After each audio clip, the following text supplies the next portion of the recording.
Sometimes I talk about the biggest mistake I ever made as a young one was thinking my culture was gone forever.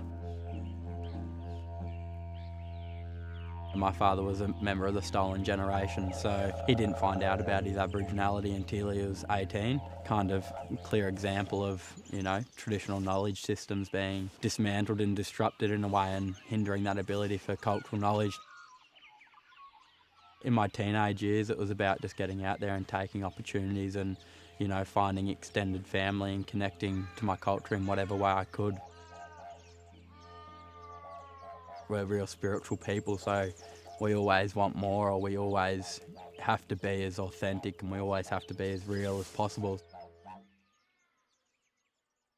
When you can't find that deeper knowledge or can't find that deeper connection, it becomes really hard. It's a very seductive society for our young ones, so it's much easier now to become disconnected from that pathway that exists within the land for us to follow. I think come 18 I made a decision that I was going to move up to Darwin in the Northern Territory, and that was partly just to get away from the small country town. I was lucky enough to get a job working with young Indigenous people and running cultural and personal development programs for them. That was a start that I was going to honour those people that gave me those opportunities and create the same opportunities for young people who were coming after me as well.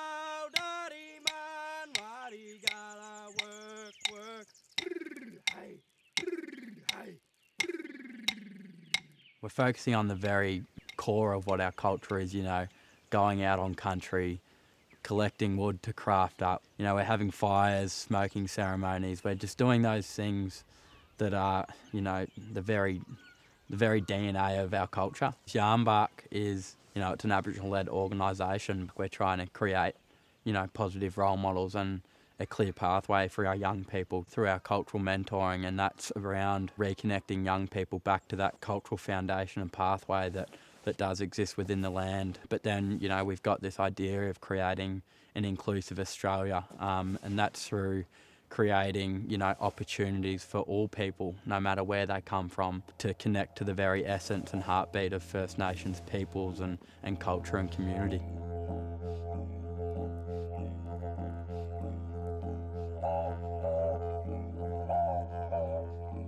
We find the strength together and we share the knowledge that we have, which is the special thing about our communities. Everyone comes from a different past, but, we help each other and everyone has an opportunity to connect and, celebrate this beautiful culture as well.